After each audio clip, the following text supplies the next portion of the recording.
મારા વાલા દર્શક મિત્રોને મનોહર પટેલના જય ભગવાન. આ છેલ્લા 4 વર્ષથી બોલું છું ને આજનો આપણો એપિસોડ છે, આવતીકાલે યુટ્યુબ પર મુકાશે. આપણે ટાઇટલ જોયું, પહેલું સુખ તે જાતે નર્યા. જીવનમાં આપણી પાસે ગમે એટલી સત્તા હોય, ગમે એટલી સંપત્તિ હોય,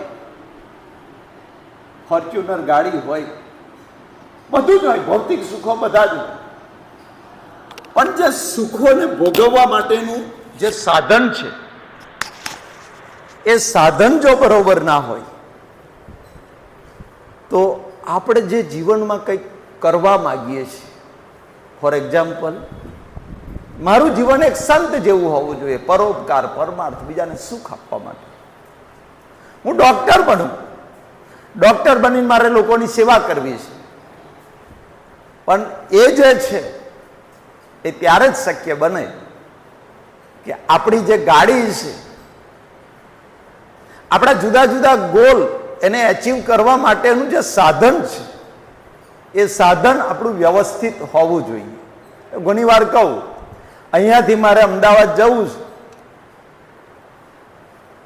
અને 4 વ્હીલ મેં ભાડે કરી, મારું ગોલ છે અમદાવાદ જવાનું, પણ 4 વ્હીલ બધો પાજેઠિયો જુદો પડી ગયો હોય, ખડખડ 555 થઈ ગઈ હોય અને એવી 4 વ્હીલ લઈને આપણે જઈએ, 5.5 કિલોમીટર જઈને પંચર થાય, પાછું 5 કિલોમીટર જાય તો પેટ્રોલનો પંપ બગડે.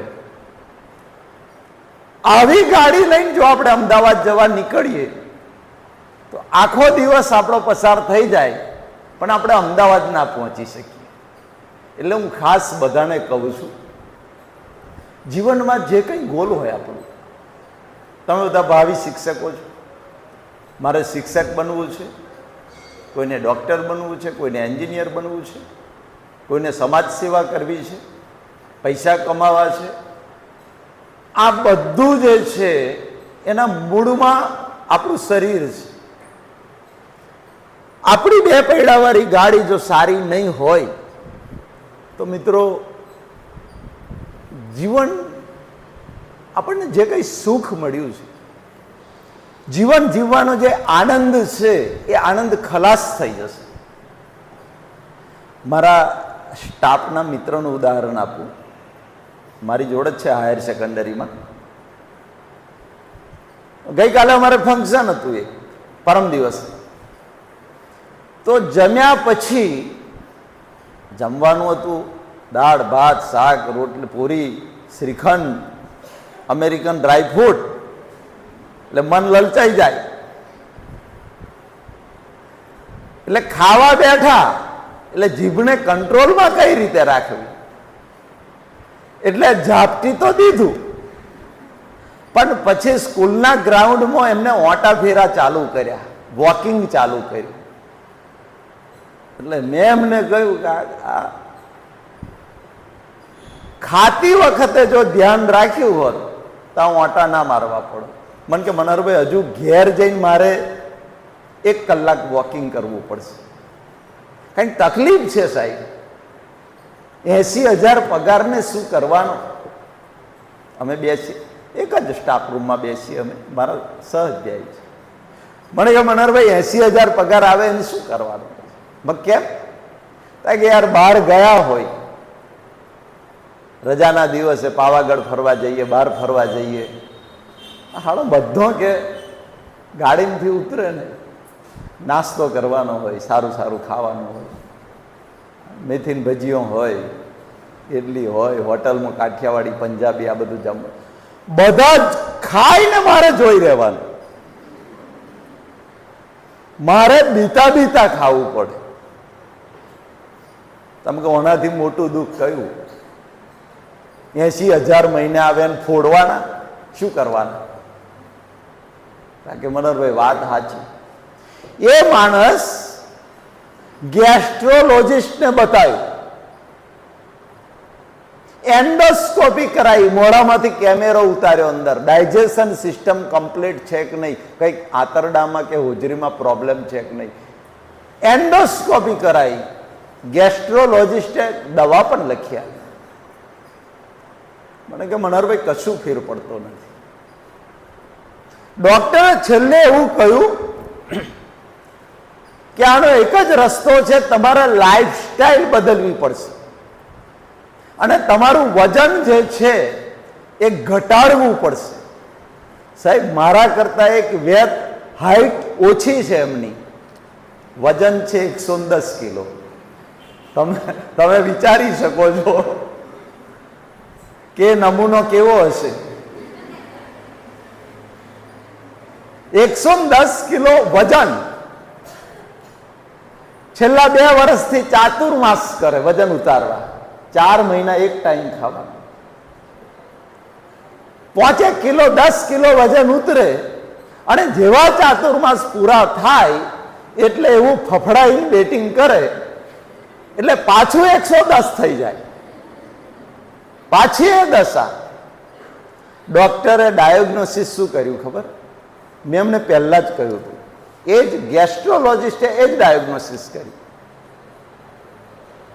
પેટ મોટું છે, પેટ ઉપર ચરબી વધારે છે, 110 કિલો વજન છે, એટલે આંતરડાની જે પેરેસ્ટાઇલિક મુવમેન્ટ થવી જોઈએ. આપણે ખોરાક લીધો અને આગળ ધકેલવા માટે કુદરતે એક વાયુ મૂક્યો છે. એ વાયુ જે છે ને, પેરેસ્ટાઇલિક મુવમેન્ટ, ખોરાકને મડને આગળ ધકેલે.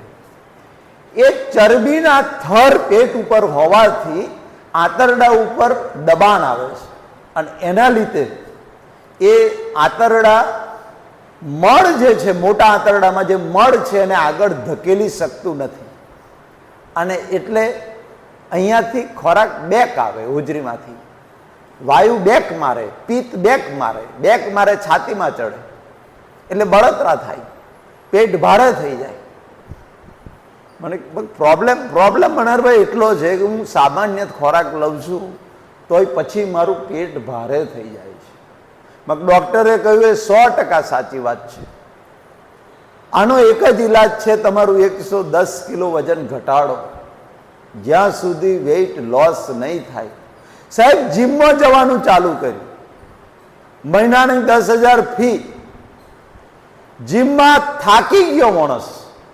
મને કે મારા બહુ થાક લાગે છે, 1.5 કલાક જીમ કરાવે છે. અમારા ખેતરમાં મજૂરો આવે છે ને, એ પૈસા કમાવા માટે મહેનત કરે છે અને તમે પૈસા વાપરવા માટે મહેનત કરો છો. ગદ્દાવૈતરું કરો છો, જીમમાં જઈને 1.5 કલાક પરસેવો પાડો છો અને 10,000 ફી આપો છો મહિનાની. વિચાર કરો કે શરીરનો પ્રોબ્લેમ જેને હોય ને એને ખબર. હું જ્યારે બીએડમાં હતો ત્યારે મને ઝેરી મેલેરિયા થયો, ફાલ્સીફેરમ મેલેરિયા, બીએડમાં હતો ત્યારે. પછી એના પછીના વર્ષમાં 8-10 વખત મેલેરિયા થઈ ગયો અને એમાંથી મને પહેલાથી કોલેજમાં હતો ત્યારથી આયુર્વેદ યોગામાં રસ, એટલે આની પાછળ જ પડ્યો હું. નોકરી મારી 31 વર્ષની થઈ પણ મને બહુ ઇન્ટરેસ્ટ. યોગામાં એટલો ઊંડો ગયો, આયુર્વેદમાં એટલો ઊંડો ગયો અને એલોપેથીમાં પણ એટલો ઊંડો ગયો છું. અત્યારે એલોપેથી મારા સ્ટાફના બધા માણસો ગોળીઓ મારી પાસે લખાવે, પ્રિસ્ક્રિપ્શન. મારા ઘરમાં કોઈ બીમાર પડે તો કોઈને હું દવાખાને લઈ જતો નથી, હું જાતે ટ્રીટમેન્ટ કરું છું. મારા સ્ટાફ મિત્રોની પણ જાતે ટ્રીટમેન્ટ કરું છું. એટલે કહેવાનો ભાવાર્થ કે સાહેબ, શરીર સારું નહીં હોય તો સત્તા, સંપત્તિ, સંબંધો બધું જ આપણા માટે ઝીરો છે, ધૂળ બરાબર છે. આજે હું એવી ટ્રીક બતાવું છું 1 કલાકની અંદર અને સાહેબ એને તમે ફોલો કરજો અને ફોલો કરશો તો હું ગેરંટી આપું કે દવાખાનામાં ખિસ્સા ખાલી કરવા નહીં જવું પડે. સારી રીતે આ જીવનનો આનંદ માણી શકશે. એટલે પહેલું સુખ તે જાતે નર્યા. પહેલા આપણી હેલ્થ ઉપર, આપણું શરીર સારું રહે એના ઉપર તમારું માઇન્ડ કોન્સન્ટ્રેશન કરો. પહેલું ગોલ આ હોવો જોઈએ. પૈસા કમાવા એ તો સેકન્ડરી છે, કારણ કે મારું શરીર સારું, કારણ કે હું એમાંથી પસાર થઈ ચૂક્યો છું. હું જ્યારે 1 વર્ષ સુધી સતત બીમાર રહ્યો ત્યારે એમાંથી હું શીખ્યો અને પછી આયુર્વેદ તરફ વળ્યો અને એમાંથી પછી આજે છેલ્લા 31 વર્ષથી આવા સેમિનાર થાય. યુટ્યુબમાં મારા 2200 વિડીયો છે હેલ્થ રિલેટેડ મારી ચેનલ પર. કોરોનામાં તો ગુજરાતનું એક ગામ નથી એવું બાકી કે જેને કોરોનામાં મારો વિડીયો ના જોયો હોય.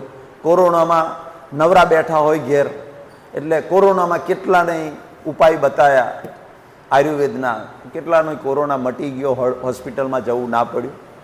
અહીંયા રહ્યા બોમ્બેમાં કન્સલ્ટિંગ કરું, કોરોના કોઈને હોસ્પિટલ ના મળે તો મારે કન્સલ્ટિંગ ચાલતું હતું. અહીંયા બેઠા બેઠા, ઘેર બેઠા બેઠા એ પ્રમાણે ફોલો કરે, એમનો રોગ મટી જાય. પહેલાં તો એલોપેથી એની જે ટ્રીટમેન્ટ છે એ સિમ્ટમેટિક્સ છે, લક્ષણો પ્રમાણે છે. તમે જઈને કહેશો માથું દુખે છે એટલે સ્ટોપેક આપી દેશે, ડાયક્લોપેરા આપી દેશે, તમારું માથું ઉતરી જશે, પેઇન કિલર આપશે. પણ ડાયક્લોપેરા એની સાઈડ ઇફેક્ટ છોડીને જાય છે આપણી બોડીમાં. માથું તો ઉતરી જાય પણ ડાયક્લોફેનિકની જે સાઈડ ઇફેક્ટ છે, કિડનીને ઇફેક્ટ કરે છે, એ કર્યા વગર ના રહે. અગ્નિ ઉપર હાથ મૂકો એટલે ફૂલ્લો પડે પડે ને પડે જ. અગ્નિનો સ્વભાવ છે. એમ પેઇન કિલરનો સ્વભાવ છે કે તમે પેઇન કિલર લીધી એટલે કિડની ઉપર એની ઇફેક્ટ થાય ને થાય. તૈયારીમાં ખબર ના પડે, પાછલી જિંદગીમાં ખબર પડે. એટલે વાત, પિત્ત અને કફ આ 3 ઉપર આયુર્વેદ છે. આયુર્વેદ કહે છે વાત, પિત્ત અને કફનું ઇમ્બેલેન્સ થાય, ઇમ્બેલેન્સ, ત્યારે આપણા શરીરમાં રોગ પેદા થાય છે. જો ત્રણેય બેલેન્સમાં રહે તો આપણું શરીર નિરોગી.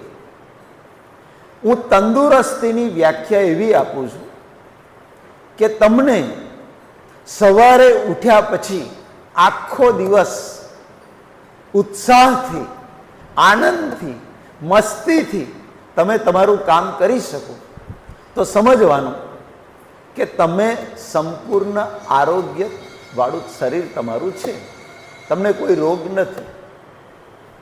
સાંજે ખાટલામાં પડતાની સાથે ઊંઘ આવી જવી જોઈએ.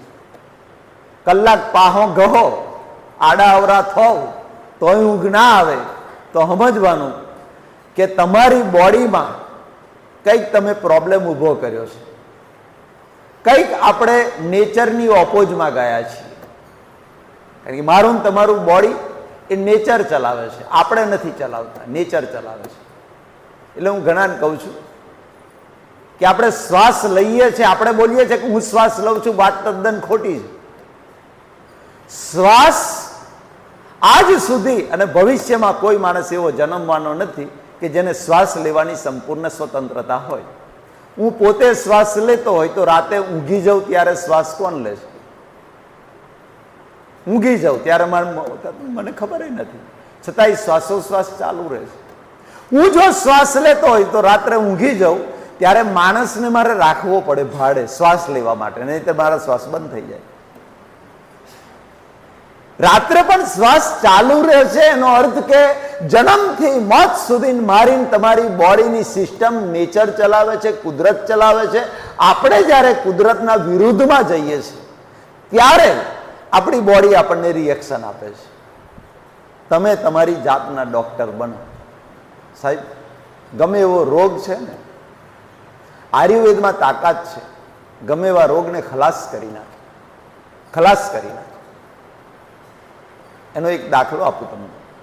હમણાં 2 મહિના પહેલા જ બોમ્બેથી ફોન આવ્યો હતો મારા પર. 4 લાખ રૂપિયા બેક પેઇન માટે બગાડ્યા. પાછળ કમરનો દુખાવો હતો, બોમ્બેની હોસ્પિટલમાં 4 લાખ રૂપિયા બગાડ્યા. અને એમની બહેનપણી મારા ફોલોઅર્સ છે, એમને વિડીયો મારો જોયો. એક બેક પેઇન માટેનું તેલ મૂકેલું છે એમને. એ પ્રમાણે તેલ બનાવીને એ બેનને આપ્યું. આજે 5 મહિના થઈ ગયા, એ બેનનું બેક પેઇન 0 થઈ ગયું, 0. જે 4 લાખ રૂપિયાથી ના મટ્યું. આ આયુર્વેદની તાકાત છે. એટલે ખાસ ધ્યાનમાં રાખો. અત્યારે તમને ખબર હોય તો છેલ્લા 1 મહિનાથી માર્કેટમાં મનહર ડી પટેલનું ઓરિજિનલ હેર ઓઇલ જબરજસ્ત ચાલે છે. રોજના હજારો ઓર્ડર હોય છે. કારણ કે હું હવે મહિના પછી રિટાયર્ડ થઉં છું 31/10. બધાની ડિમાન્ડ હતી મનોહરભાઈ તમે પ્રોડક્ટ બનાવો ને અમે લઈએ. બજારના માર્કેટના બધા જ હેર ઓઇલ ફેલ થઈ ગયા અને વર્લ્ડની સર્વપ્રથમ ફોર્મ્યુલા હેર ઓઇલની છેલ્લા 1 મહિનાથી લોન્ચ થયું છે. રોજના હજારો ઓર્ડર હોય છે. હેર ફોલિંગ, ડેન્ડ્રફ, બધા પ્રોબ્લેમ 10 દિવસમાં સોલ્વ થઈ જાય. આજે સવારે ફોન આવ્યો 8 વાગે, હું ગાડીમાં હતો ને સાહેબ, આ ગપ્પુ નથી, ગાડીમાં તો એક જણનો ફોન આવ્યો. શાના માટે ફોન આપ્યો? 500 ml નો એને ઓર્ડર આપ્યો હેર ઓઇલનો, મારા હેર ઓઇલનો. પણ એ એવું બોલ્યો કે મેં આદિવાસી તેલ પાછળ 10,000 બગાડ્યા, મારો ખોડો નતો ગયો અને આ તેલ તમારું વાપર્યા પછી 5 દિવસમાં ખોડો 0 થઈ ગયો. અને ડેન્ડ્રફ માટે તો હું છાતી ઠોકીને કહું છું સાહેબ, મારા સ્ટુડન્ટને ખોડો હતો ને એને 10 દિવસમાં ખોડો ખલાસ થઈ ગયો 3-4 મહિના પહેલા. આજે માર્કેટની અંદર ગુજરાત ને ગુજરાત બહાર પણ મેં માર્કેટમાં વેચવા નથી મૂક્યું, કારણ કે મારા ફોલોઅર્સ જે છે, માઉથ પબ્લિસિટીથી જે ઓર્ડર આવે છે એ ઓર્ડરમાં મારાથી પહોંચી વળાતું નથી પ્રોડક્શનમાં, એટલે માર્કેટમાં નથી મૂક્યું. માર્કેટમાં ક્યાંય નહીં મળે માઉથ પબ્લિસિટીથી. આ ભાઈ આ સવારે એવું કહ્યું કે મારી લાઈફમાં પહેલી વખત મેં આવું હેર ઓઇલ જોયું. એ આયુર્વેદની તાકાત છે, ટોટલ હર્બલ આયુર્વેદિક, નો કેમિકલ. એટલે આયુર્વેદ જે છે એમાં તાકાત તમે જુઓ. આયુર્વેદ 3 ઉપર આધાર છે, વાયુ, પિત્ત અને કફ. આજીવન નિરોગી રહેવું હોય તો હું કહું એટલી બાબતો યાદ રાખજો. આજે 3 વાતોની ચર્ચા કરવાનો છું. પહેલી આ વાત છે પ્રકૃતિ. આયુર્વેદ એવું કહે છે આ 3 પ્રકૃતિ ઓળખી લેવાની અને એ 3 પ્રકૃતિ પ્રમાણે લાઈફ સ્ટાઈલ તમે બદલી નાખો. વાયુની પ્રકૃતિ હોય, જેને વારંવાર ગેસ થતો હોય, જેને વારંવાર ગેસ ઉપર ચડે માથું દુખતું હોય, જેને સંધિવા હોય, ઢીચણના પ્રોબ્લેમ હોય, શરીરમાં દુખાવો થતો હોય, આયુર્વેદ એવું કહે છે જ્યાં જ્યાં દુખાવો થાય ત્યાં વાયુનો પ્રકોપ છે. વાયુ વગર ક્યારેય શરીરમાં દુખાવો ના થાય, આ નિયમ છે આયુર્વેદનો. તો આવો જેને પ્રોબ્લેમ હોય એને શાકભાજીમાં કોબી અને ફ્લાવરના સપનામાં દર્શન નહીં કરવા, દર્શને નહીં કરવા. કોબી અને ફ્લાવર આ વાયુની પ્રકૃતિ વાળાએ ક્યારેય ફ્રીઝરની કોઈ વસ્તુ નહીં લેવી, ઠંડા પીના, ઠંડુ દૂધ, ફ્રીજની કોઈ આઈટમ નહીં ખાવી. અને નંબર 3 છે આજીવન કઠોળ છોડી દેવા, મગ સિવાય આજીવન કઠોળ છોડી દેવા. આટલો જો લાઈફ સ્ટાઈલ એની બદલી નાખશે તો હું સાહેબ ગેરંટી આપું કે એના વાયુના પ્રોબ્લેમ સોલ્વ થઈ જશે, વાયુ બેલેન્સમાં આવી જશે. નંબર 2 છે પિત્ત. જેને હાઇપર એસિડિટી હોય, છાતીમાં બળતરા થતી હોય, પેટમાં બળતરા થતી હોય, જેને ભયંકર પિત્ત ઉપર ચડે, માઇગ્રેન, અડધું માથું દુખતું હોય, આધા સીસી કહીએ છીએ આપણે. માઇગ્રેન એલોપેથી પાસે દવા નથી, એની મેડિસિન નથી. પિત્ત પ્રકૃતિ. રાત્રે ઉજાગરો કર્યો 12-1 વાગ્યા સુધીનો, સવારે એસિડિટી થઈ ગઈ ભયંકર, છાતીમાં બળતરા, પેટમાં બળતરા. તો આવા લોકોએ લાઈફસ્ટાઈલ બદલી નાખવાની. લીલા મરચાના સપનામાં દર્શન નહીં કરવાના. જીવે ત્યાં છેલ્લા શ્વાસ સુધી એને લીલું મરચું ના ખાવું જોઈએ. કોઈ પણ પ્રકારના ખાટા ફળ, ખાટું ફ્રૂટ્સ ક્યારેય ના ખાવું જોઈએ, કાયમ માટે છોડી દેવાનું. 50% રોગ એનો મટી જશે. અને ત્યાર પછી પંજાબીની જે ફેશન છે, હોટલમાં પંજાબી શાક, પનીરનું શાક જે મસાલાવાળું છે, બસ એ ગરમ મસાલાવાળી આઈટમ છોડી દેવાની. અને નંબર 4 કહું છું, આથેલો ખોરાક, ઢોકળા, ઇડલી, ખમણ અને ઓળવો. આપણું ગુજરાતીઓનું તો સ્ટાન્ડર્ડ ઓળવો બધી બહેનો બનાવતી છે. અને જેને ઘેર ઓળવો ના થાય એને ગુજરાતી ના કહેવાય. એટલે આ પિત્ત પ્રકૃતિ વાળાએ આટલી વસ્તુ છોડી દેવાની કાયમ માટે, તો એને એન્ટાસિડ ગોળી નહીં લેવી પડે. અને ત્રીજું છે કફ. કફમાં આયુર્વેદમાં સ્પષ્ટ કહ્યું છે જેને કફ પ્રકૃતિ છે અને કફ વર્ધક ખોરાક ના લેવા જોઈએ. એટલે મીઠાઈ, આગળ પડતી ખાંડવાળા ખોરાક, ગોળ લઈ શકાય. દૂધ અને દૂધની પ્રોડક્ટ કફ પ્રકૃતિ વાળાએ ક્યારેય ના લેવા જોઈએ. જેને કફ થઈ જતો હોય, દૂધ અને દૂધની પ્રોડક્ટ અને તળેલો ખોરાક, આટલી વસ્તુ એને એવોઇડ કરી દેવી લાઈફમાંથી. બસ આ 3 પ્રકૃતિ વાળા જો આટલું જ કરશે ને, તો સાહેબ હું ગેરંટી આપું 50% રોગ તમારો મટી જશે. વાયુ, પિત્ત અને કફ બેલેન્સમાં આવી જશે, બેલેન્સમાં. એટલે હું 3 વ્હાઇટ પોઈઝન કહું છું. 3 વ્હાઇટ પોઈઝન.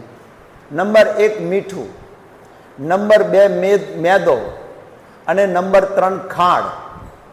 ખાંડ કેવી રીતે બને છે જાણ્યા પછી તમે વિચારશો કે ના, કાલથી ગોળનો જ ઉપયોગ કરવો જોઈએ. સાહેબ ગોળ મારા ગામમાં કોલું હતો અને મેં જાતે ગોળ બનાવ્યો છે. મેં જાતે પોતે ગોળ બનાવ્યો છે, દેશી ગોળ. એટલે મને ખબર છે કેવી રીતે બને છે. માટલા ભરી ભરીને ગોળ બનાવતા હતા. ગોળમાં આયરન અને ફોલિક એસિડ સૌથી વધારે છે. બહેનોને હિમોગ્લોબિન HB ડાઉન હોય, લોહી ઓછું હોય, તો દેશી ગોળ ખાવાનું રાખો. ખાંડ કેવી રીતે બને છે? શેરડીના રસમાંથી ડાયરેક્ટ ગોળ બને છે. ગોળ લાલ હોય છે અને ખાંડ વ્હાઈટ હોય છે. અને પણ બધાને છે ને સફેદ વધારે ગમે. પેલો કાળો ગોળ હોય ને તો બેનો મોઢું ચડાવી દે, હા આવો ગોળ ખવાય, ખાંડ. એટલે આ ધોરો તો ગધેડો હોય છે.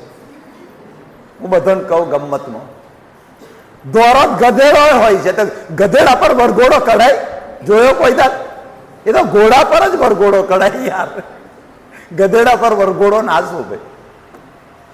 ખાંડમાં શેરડીના રસમાંથી 23 પ્રકારના કેમિકલનું પ્રોસેસિંગ થાય છે સાહેબ, ત્યારે ખાંડ બને છે. 23 કેમિકલથી એની પ્રોસેસ થાય છે. અને ગોળમાંથી, શેરડીના રસમાંથી ટોટલ જે વિટામિન મિનરલ્સ છે એને કાઢી નાખવામાં આવે છે. બધા કાઢી નાખવામાં આવે છે. અને પછી જે બને છે ખાંડ. ખાંડ એ પ્યોર કાર્બોહાઈડ્રેટ છે. એમાં નો મિનરલ્સ, નો વિટામિન, કશું જ નથી.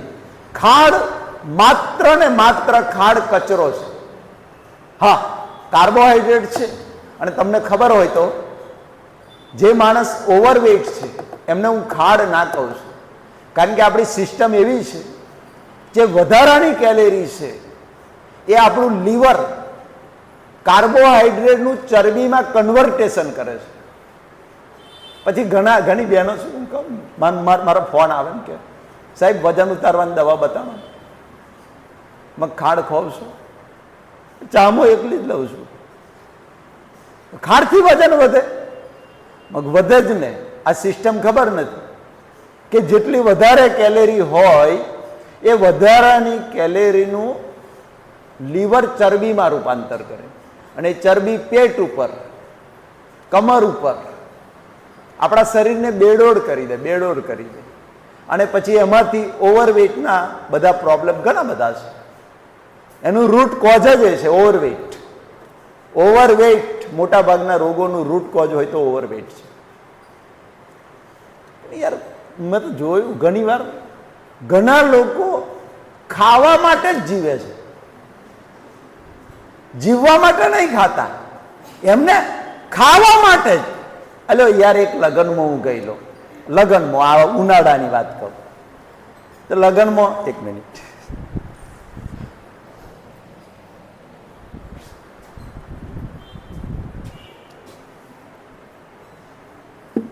લગ્નમાં બુફે પાર્ટી, જેટલું જોઈએ એટલું મળી જાય. તે એક તમે જોવો તો બે ઢીચણે તો ચલાય નહીં, સંધિવા. એટલે રોબોટ ચાલતો હોય ને એમ ચાલે. રોબોટ ચાલે ને કેવું ચાલે, સીધા પગ રાખી એમ ચાલે. અને પછી ચોકલેટ બરફીનો 7 ચકતો લીધો, 7 પીસ લીધા. પછી મેં ધીમે રહીને પૂછ્યું, કે હું ડાયાબિટીસ છે કે? ડાયાબિટીસ છે? ઓ ભૂડા, ડાયાબિટીસ છે, આ 7 ચકતો ચોકલેટ બરફીનો લીધો, મરી જઈશ. તો સાહેબ મને જવાબ શું આલ્યો ખબર? મેં આ તો કોઈ વન માગી સલાહો ના લાઈ. મન કે મનહરભાઈ દાળ ભાત તો રોજ ઘેર ખાઈએ છે, આ ચોકલેટ બરફી કઈ રોજ ઘેર મળવાની કે? એટલે હાડો પણ તમારા શરીરનું તો જોવો, ચોકલેટ બરફી નહીં મળવાની. પાછા ઘણા તો એમ કે આ લગ્નમાં 101 ચોલ્લો કરવાનો છે, પૈસા તો વસૂલ કરવાના ને કે, ચોલ્લો તો વસૂલ કરવાનો ને કે. હવે આ મેન્ટાલિટી,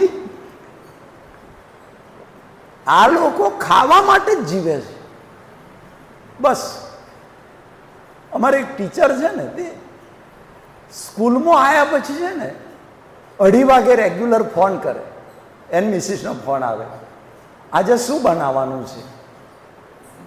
એટલે એવો અહીંથી ગાઈડ કરે, આજે આ બનાવજે, આજે આ બનાવજે, આજે આ બનાવજે. એટલે ત્યાં બને. સ્કૂલમાં ફોન આવે. એટલે યાર તમારું ગોલ ખાવાનું જ છે, 2 ટાઈમ ખાવાનું, એ જ ગોલ જીવનનું છે. ખાંડ જે છે પ્યોર કાર્બોહાઈડ્રેટ છે, કોઈ વિટામિન મિનરલ્સ નથી, એટલે એને વ્હાઇટ પોઈઝન કહ્યું છે. આજનું મેડિકલ સાયન્સ પણ કહે છે. નંબર 2 છે મેદો. મેદો વ્હાઇટ પોઈઝન. શા માટે? મેદા માટે હું બહુ ભાર આપું છું, કારણ કે અત્યારનું જે ફાસ્ટ ફૂડ છે 95% આઈટમો મેદામાંથી બને છે. તમે દાબેલી લેશો તો જે બ્રેડ છે મેદામાંથી બને છે. તમે બર્ગર ને પીઝા ખાતા હશો એ પ્યોર મેદામાંથી બને છે. મોટા ભાગની બધી જ આઈટમ એ મેદાની બને છે. ફાસ્ટ ફૂડ કશો વાંધો નથી યાર, જીભનો ચટાકો થાય, ખાવાના હવા થાય તો 15 દાડે એક વખત જઈને ખાઈ લેવાનું. પણ રોજે રોજ જો આની પાછળ પડી ગયા તો સાહેબ મારી ભવિષ્યવાણી તોબાન પત્ર હું કહું છું, બધાને લખી લેજો. 40 વર્ષની ઉંમરે ગેસ્ટ્રોલોજિસ્ટના ઓટા ફેરા ચાલુ થઈ જશે તમારા, જો રોજે રોજ ફાસ્ટ ફૂડ ચાલુ રાખ્યું તો. 40 વર્ષે ગેસ, ડાયાબિટીસ, ડીપી બધુંય માજા મિલશે, એસિડિટી કશું બાકી નહીં રહે. 40 વર્ષે ગાડી ખડખડ 555. એક્સપાયરી ડેટ ખ્યાલ આવ્યો? આ 4 વ્હીલ ગાડી નવી લાવીએ અને જ્યોન તો ખાડા ટેકરાને ગમે એમ તમે આડેધડ ડ્રાઇવિંગ કરો સાહેબ, પછી કંપની વાળો છે ને ગેરંટી કેટલી આપે ખબર? 2 લાખ કિલોમીટરની. પણ આપણે એનો રફ યુઝ કર્યો એટલે 50,000 કિલોમીટરમાં તો ખડખડ થઈ જાય. વેચવા નીકળો કોઈ લેવા તૈયાર ના હોય. કુદરત કે અલ્યા તને 2 પૈડાની ગાડી આલી, કુદરતની ગેરંટી 100 વર્ષની છે, મારા તમારા શરીરની. 100 વર્ષનું નિરોગી આયુષ્ય જીવી શકાય એમ છે. 100% નહીં, 1,00,000% હું કહું છું. અને એનો જીવતો જાગતો નમૂનો તમારો હોમે જ ઊભો છે. મનહરભાઈને 58 થયો. 58 થયો, આજે એક હળિયે દાદરો ચડી જવું, છોરોને પ્રવાસમાં લઈ જવું, છોરો જોડે પાવાગઢ મોચી ઉપરથી નોન સ્ટોપ ઉપર મંદિર ઉપર અમે પાવાગઢ છોરોને લઈને જવું પ્રવાસમાં. આ એનર્જી 58 વર્ષે શાની એનર્જી છે? લાઈફસ્ટાઈલની એનર્જી છે, કોઈ દવા નથી લેતો. એટલે મેદો જે છે, આપણે નોર્મલ જે ખોરાક લઈએ છીએ ને, શાકભાજી, પછી દાળ ભાત શાક રોટલી, આપણું મેનુ, ગુજરાતી મેનુ, એ 12 કલાકમાં ડાયજેસ્ટ થઈ જાય, પચી જાય. મેદાને પચતા 72 કલાક લાગે છે. મેદાને ડાયજેસ્ટ થતા 72 કલાક સુધી એ મેદો આપણા શરીરમાં પડી રહે છે. હવે મેદાને વ્હાઇટ પોઈઝન કેમ કહ્યું એ બરાબર સમજી લો. આપણે રોટલી ઘઉંની બનાવીએ છીએ, મેદો ઘઉંમાંથી બને છે. રોટલી વ્હાઇટ પોઈઝન નથી, ઘઉં વ્હાઇટ પોઈઝન નથી.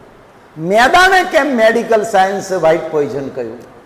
તો ઘઉંની ઉપર જે લાલ પડ આવે છે, લાલ લાલ કલર હોય છે ને ઘઉંનો, એ લાલ પડ જે છે ને એ B12 નો ખજાનો છે.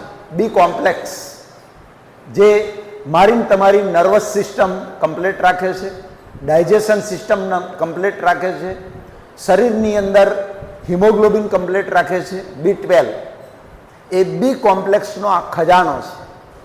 હવે મેદો કઈ રીતે બને છે? મેદો તો ઉપરનું જે ખરું અમૃત છે, આપણા માટે અમૃત છે, એ કુદરતે આપણા માટે મૂક્યું છે. ઘઉંની અંદર ઉપરનું લાલ પડ, આપણને કોઈ વિટામિનનો પ્રોબ્લેમ ના થાય, કારણ કે વિટામિન B12 ઓછું હોય તો હાર્ટની એફિશિયન્સી ડાઉન થઈ જાય, હાર્ટ નબળું પડે. મેદામાં ઉપરનું પડ કાઢી નાખે, અંદરનો જે વ્હાઇટ ભાગ રહ્યો એને એટલા ટેમ્પરેચરમાં એને પીસવામાં આવે કે એકદમ લીસો બનાવવા આવે, લીસો, અને પછી એ મેદો બજારમાં આવે. એક પ્રકારનો ગમ છે, ગુંદર છે, અને એ મેદાની આઈટમ જ્યારે ખાઈએ આપણે ત્યારે 72 કલાક આપણા પેટમાં પડી રહે. એ મેદાની અંદર કોઈ પણ વિટામિન મિનરલ્સ નથી, મેડિકલ સાયન્સે પ્રૂફ કર્યું છે.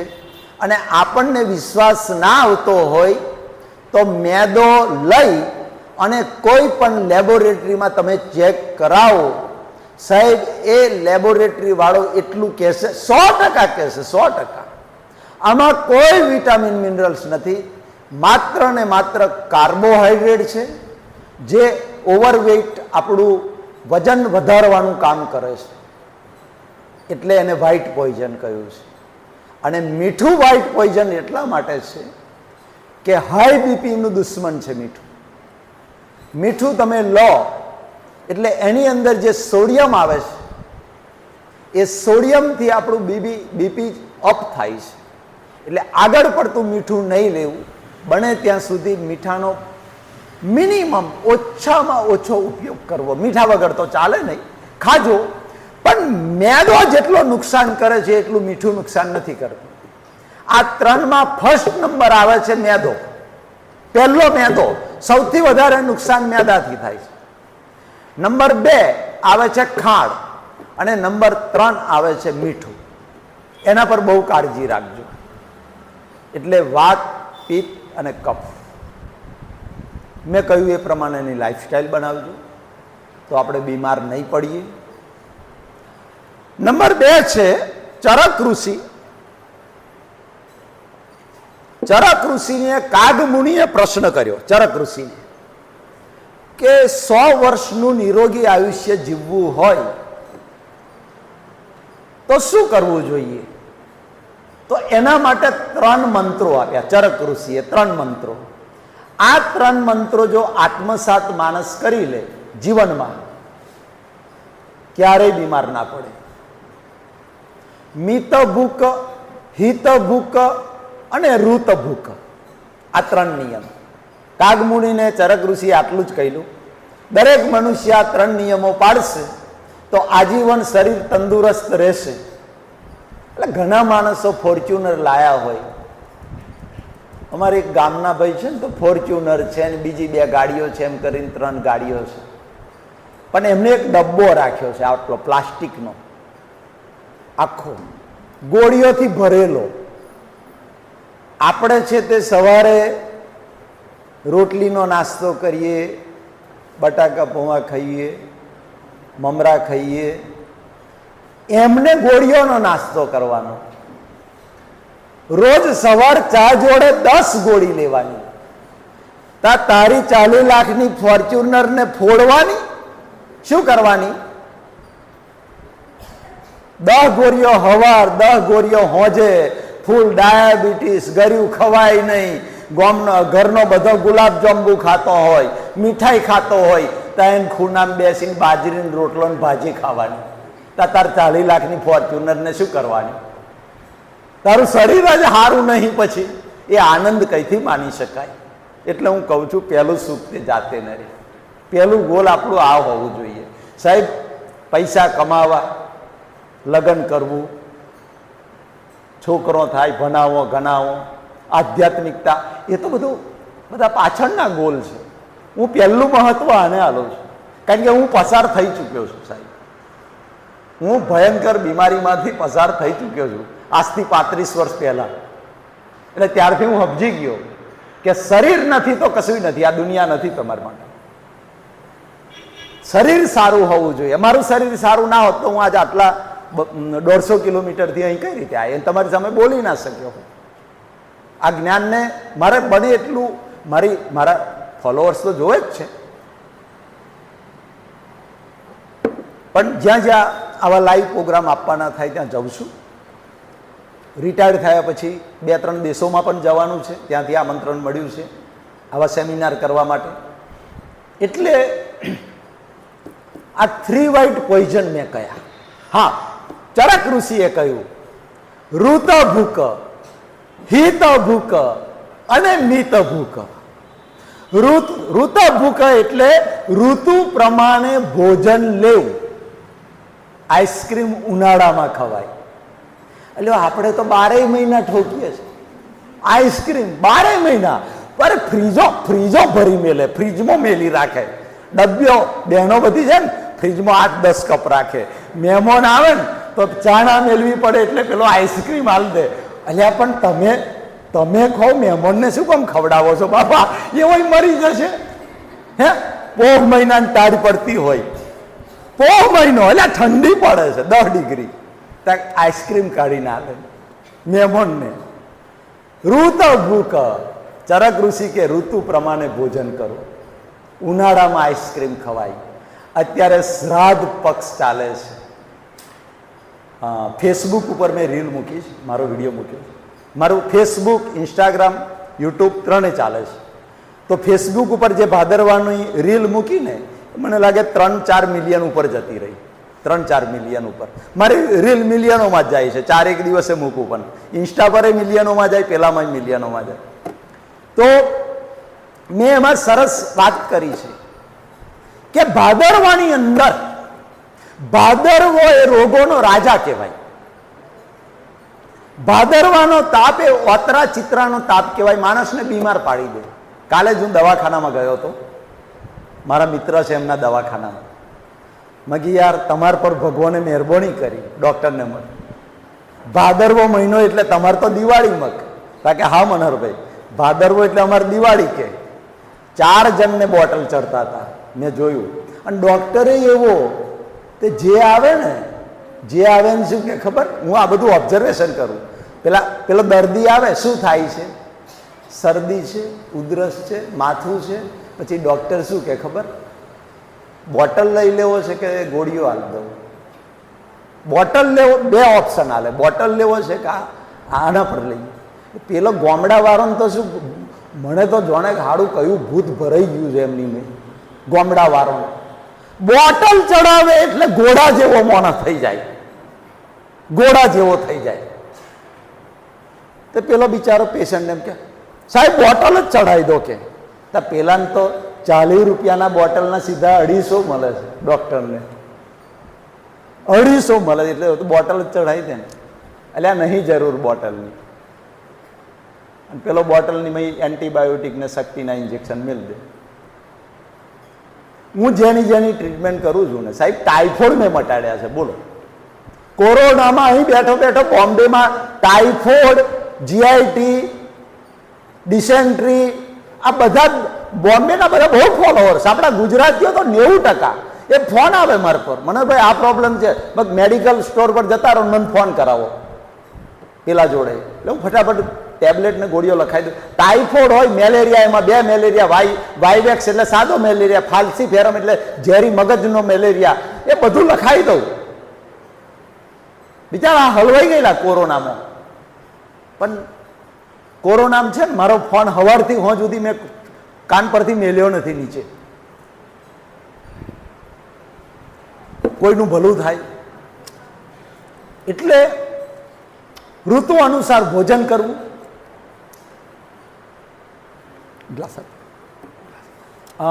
ભાદરવા મહિનો એટલે પિત્તનો પ્રકોપ. પિત્ત વધી જાય એટલે પિત્તના રોગો બધા આવે. પિત્તના રોગો આવે, તમને ખબર છે?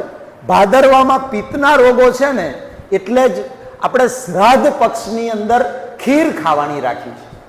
આપણે ઘેર શ્રાદ્ધ કરીએ ને તો ખીર કેમ રાખી? એનું કારણ એક કે ખીર એ પિત્તનું શમન કરે છે. એટલે ભાદરવામાં શ્રાદ્ધમાં જોજો, કોઈને ઘેર શ્રાદ્ધ હોય, કઢી ભાત નહીં હોય, ખીર જ હોય, ખીરને રોટલી જ હોય. ઘઉં પણ પિત્તનું શમન કરે, ખીર પણ પિત્તનું શમન કરે. એટલે ભાદરવામાં જે પિત્ત વધ્યું હોય આપણી બોડીમાં, અત્યારે ભયંકર ગરમી પડે છે ને, એ ગરમીથી તમારા શરીરમાં પિત્ત વધે. એ પિત્તને શમન કરવા માટે આ 15 દિવસ શ્રાદ્ધ મહિનામાં આપણે ખીર ખાવાની છે. હું તો કહું રોજે રોજ ખીર ખાવાની. આખો ભાદરવો મહિનો તમે જો એક વાડકી ખીર સાંજે લો, આખો ભાદરવો મહિનો, તો હું નથી માનતો કે ભાદરવામાં તમે બીમાર પડો.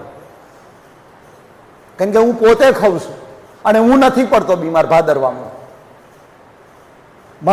મારા બધા પ્રયોગ 2000 વિડીયો છે, પણ બધા એક્સપેરિમેન્ટ વાળા, ડાયરેક્ટ મૂકેલા નહીં.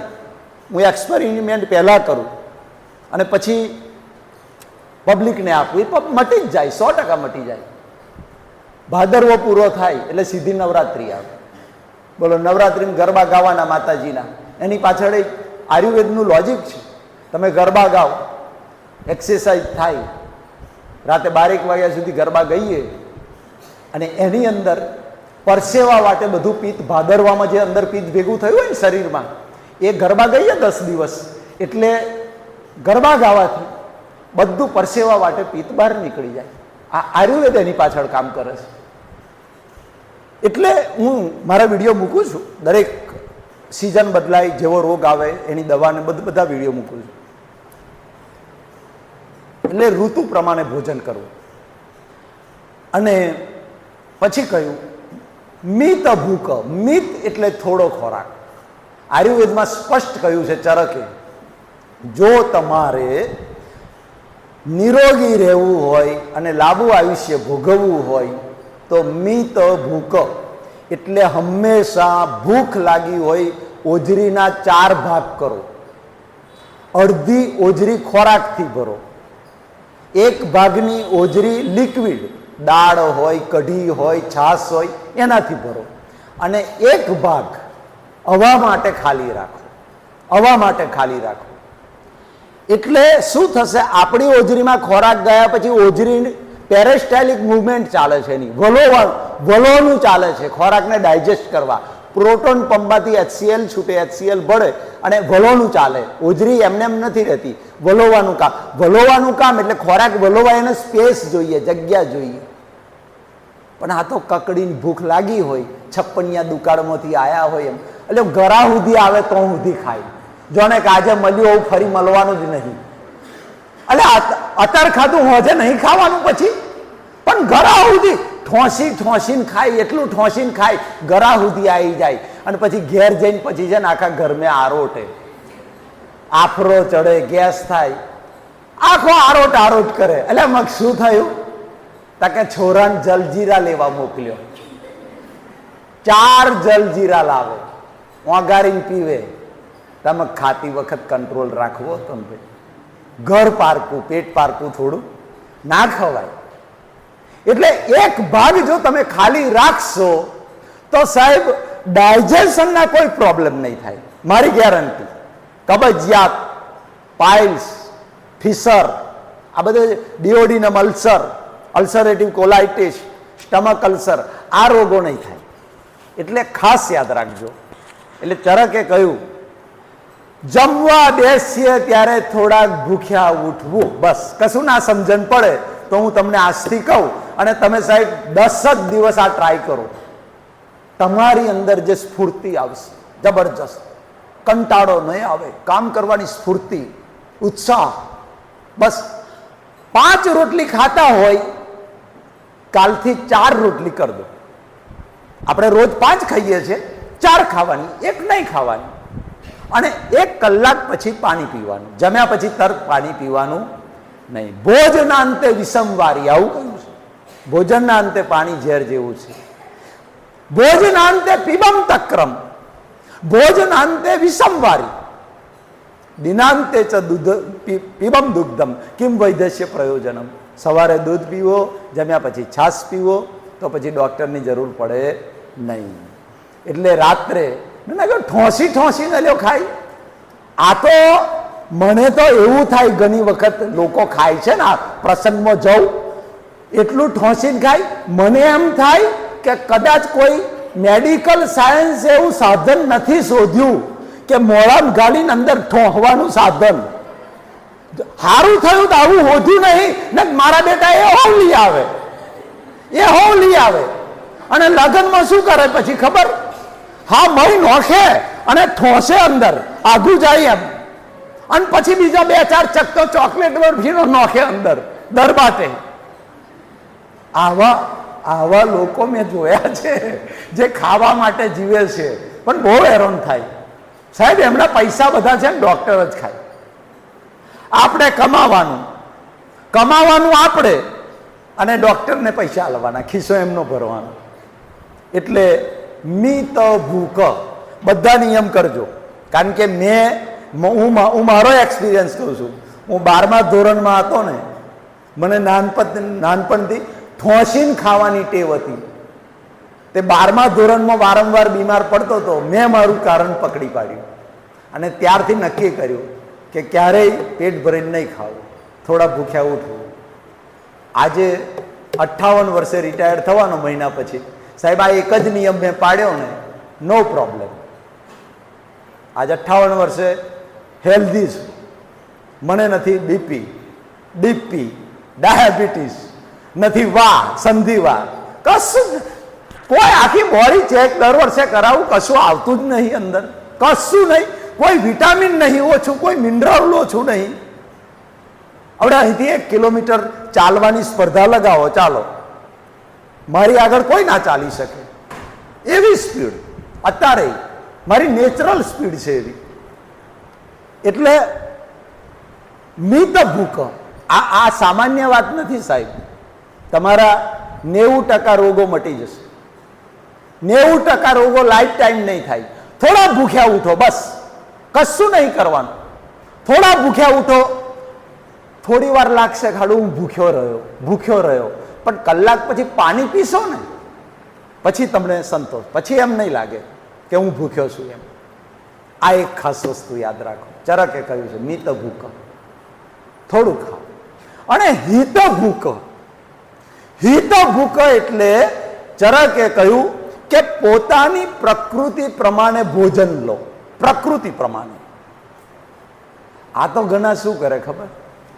પંગત મારી જોડે ખાવા બેઠો હોય તો ભરતભાઈ 2 લાડવા ખાઈ ગયા, તો હું જમ ના ખાઉં 2 લાડવા. પણ એટલે ભરતભાઈની પ્રકૃતિ જો ને તારી પ્રકૃતિ જો, એના ઘંટીનો પડિયો મજબૂત છે, ટોકેલો છે પડિયો ઘંટીનો, એટલે 2 લાડવામાં ચૂરા થઈ જાય. અને મારો ઘંટીનો પડિયો ગહાઈ ગયો, હવે મારથી 2 લાડવા ના ખવાય, અડધો જ ખવાય.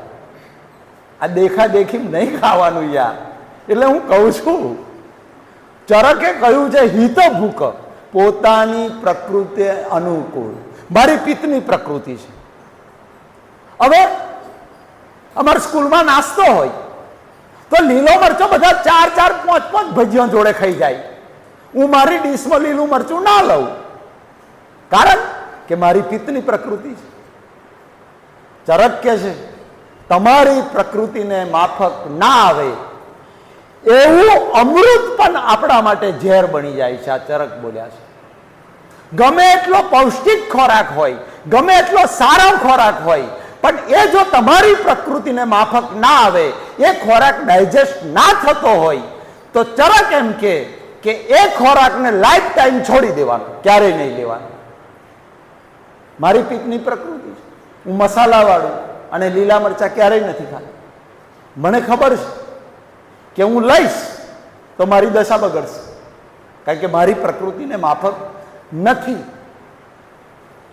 એટલે મેં કહ્યું ને હમણાં પરમ દિવસ ફંક્શન હતું તે પેલો 110 વાળો, 110 વાળો મેં 1 ચમચી શ્રીખંડ લીધો, એનો હમે બેઠેલો, હું જોઉં ખેલ એના, મેં 1 જ ચમચી લીધો ટેસ્ટ માટે, એને 2 વખત લીધો પડ્યા ભરીને શ્રીખંડ, અને પછી ગ્રાઉન્ડમાં ઓટા ચાલુ કર્યા ગધેડાની જેમ. તમે ખાતી વખત કંટ્રોલ રાખે ને, ખાતી વખત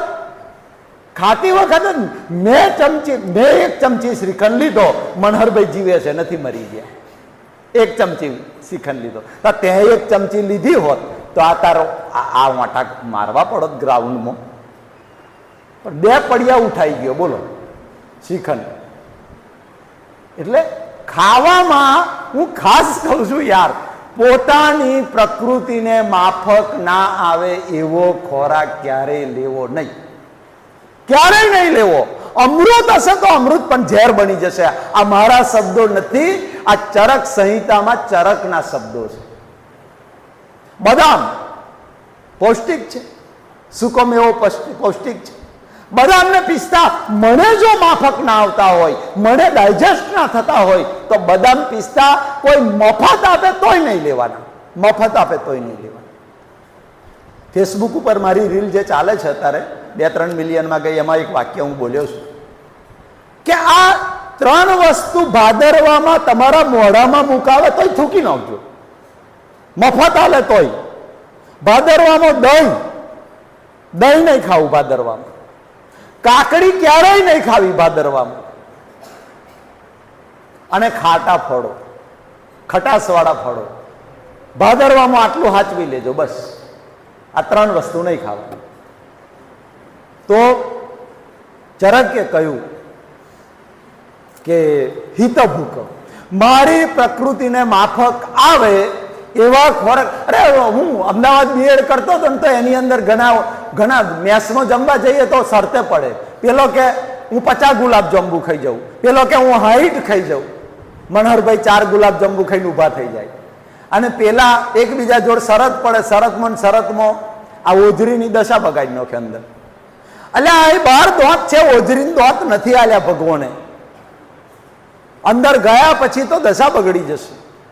એટલે હિતભૂક, મિતભૂક, ઋતભૂક. અને ત્રીજો મારો પોઈન્ટ છે ઉપવાસ. જીવનમાં અઠવાડિયામાં 1 વખત જે ઉપવાસ કરવાનું લખ્યું છે, આયુર્વેદમાં ચરકે પણ કહ્યું છે, વાઘભટ્ટે પણ કહ્યું છે, બ્રહ્મદત્તે પણ કહ્યું છે, બધા જ આયુર્વેદાચાર્યોએ કહ્યું છે. અઠવાડિયામાં 1 ઉપવાસ. ઉપવાસ કેવી રીતે કરવો?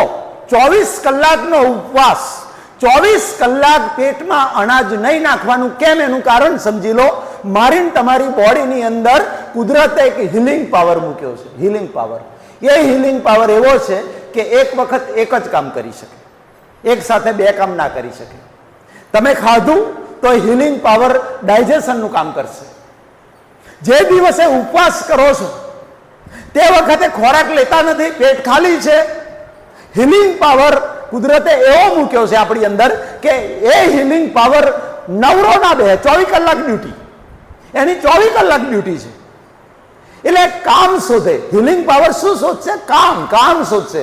તમે ખોરાક નથી મૂક્યો, અંદર ખોરાક નથી, એટલે ડાયજેશનનું કામ એ હિલિંગ પાવર ફ્રી થઈ ગયા. એ જે પાવર છે હિલિંગ પાવર એ ફ્રી થઈ ગયો. આપણે ખોરાક નથી નાખ્યો એટલે નવરો, પણ એ નવરો ના બેસે, તરત જ આપણી બોડીની અંદર જે ટોક્સિક છે સાહેબ, વિષાક્ત દ્રવ્યો, જે ઝેર છે, કાચો આમ, આજનું મેડિકલ સાયન્સ એને કોલેસ્ટ્રોલ કહે છે. અને એટલે હું ખાસ કહું છું, યુવાનો અને યુવતીઓમાં હાર્ટ એટેકના કિસ્સા વધ્યા છે સાહેબ.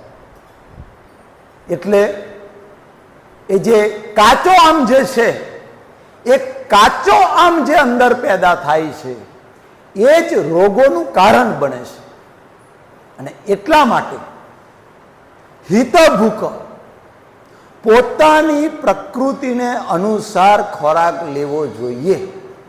ઉપવાસ તમે કરો છો, ખોરાક નથી નાખતા, 24 કલાક તમારો હિલિંગ પાવર જે ફ્રી રહ્યો એ હિલિંગ પાવર પેશાબ વાટે, મળ વાટે, પરસેવા વાટે બધા ટોક્સિકને બહાર કાઢી નાખશે. એક અઠવાડિયામાં જે ટોક્સિક કચરો ભેગો થયો એ કચરાને બહાર કાઢી નાખશે. પણ આપણે ઘર સાફ કરવાની ચિંતા આપણને પહેલી હોય છે. ના હોય તો બહેનો કોમવારી બંધાવે, પણ ઘર માર ચોખ્ખું જોઈએ.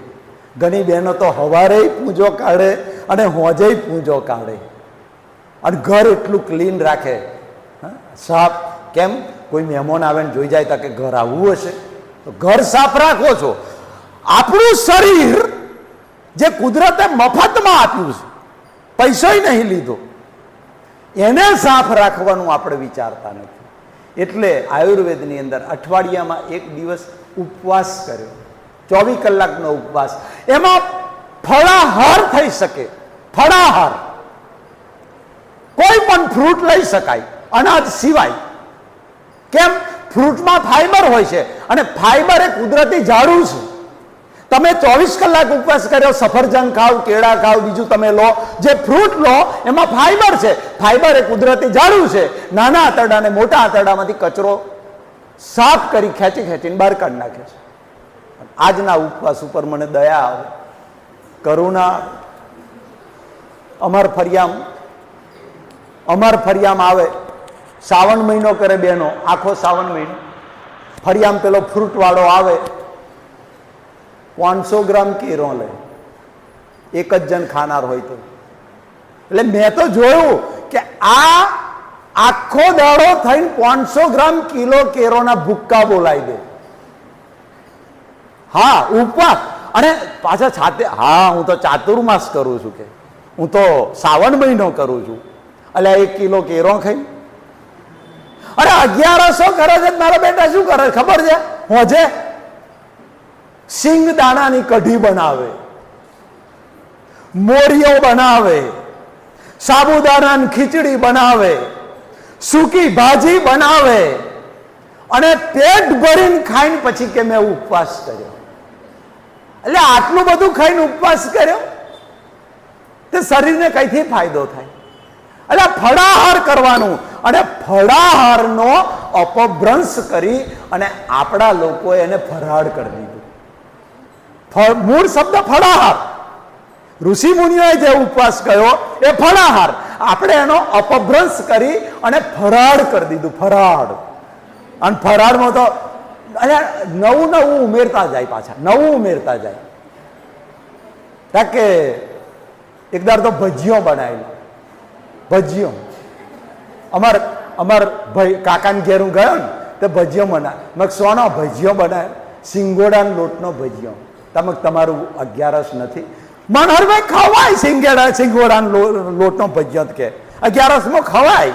તો તમારે શું ના ખવાય? સિંગોડાના ભજીયો ખવાય, સાબુદાણા ખવાય, મોરિયો ખવાય, સૂકી. તાર રહ્યું શું?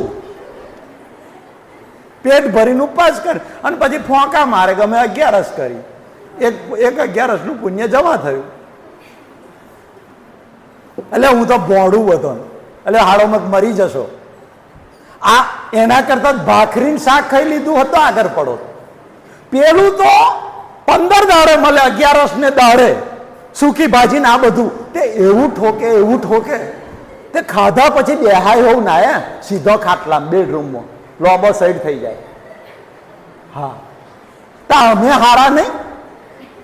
અમે વગર 11 ના હારા કે દાળ ભાત રોટલી ખાઈને ઉભા થઈ જાય માપનું. અને પેલો તો એટલું ખાય 11 વાળો.